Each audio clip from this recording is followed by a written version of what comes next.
the Greek word for sorcery is actually pharmakia, from which we get the word pharmacy from? I'm telling you this because people don't realize that a pharmacy is just a place where people make potions. In ancient times, they would call them witch doctors, but society removed the witch, and now we just call them doctors. This is Hermes from Hercules, and he's holding a cacetus, which is also the symbol for medicine. If you've ever seen this before, you know what I'm talking about. It's a snake wrapped around a pole, and what it actually stands for is sorcery. You can look this information up for yourself. Google medicine symbol. If you've noticed, this is on every hospital and every pharmacy. The caduceus is a staff with two snakes coiled around. It's the official insignia of the United States Medical Corporation, Navy Pharmacy Division, and the public health system. Guys, I think you should be a little bit wiser to what's going on in the world. The reason why your medicine isn't working and you have to keep upping the dose is because medicine was never meant to fix a spiritual problem. Even if you Google what a medicine man is, in North American Indian peoples, a person believed to have magical powers of healing, a shaman. Do you know where medicine comes from? It comes from mixing plants in a laboratory. What does that sound like?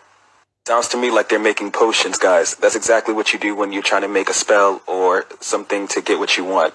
Usually potions were made for healing, and they would go to the wise man, which is where we get the word wizard from. Wizard comes from the word wise. In cultures, people who did medicine were always perceived as people who knew more than others. They're perceived as people who could help them or give them special powers, just like when we take steroids or get medicine from our doctors today. Even when we're talking about this trend, ayahuasca, it comes from South America and is known as a ceremonial spiritual medicine among the indigenous people. You know who makes ayahuasca? Witch doctors or shamans. Do you want to know why the pharmaceutical companies are a billion-dollar industry? It's because Satan is the head of it and he's using it to corrupt people. Back in the 1920s, 30s, and 40s, and 50s, people were much healthier, and there's no such thing as huge pharmaceutical companies. This is a modern thing. But now in laboratories, they're putting things inside of the food to make you depend on medicines because it's all about money and all about blinding you spiritually. I'm not saying that going to the doctors doesn't help or medicine can't help you, but I just want you to know where the word comes from and what it actually is. Medicine is just a potion, guys. Pharmacies are just pills, magic, everything. It's the same thing. Even when you're getting a prescription, they're just putting a spell on you. They're using chants and words.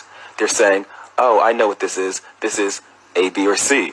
And then you take that knowledge and you receive it, and now you actually have what the doctor said you have. That's a spell. The Bible even says, what has been will be again. What has been done will be done again. There's nothing new under the sun. So all these new medicines and all that, it's old actually, but it's going under disguise as something new.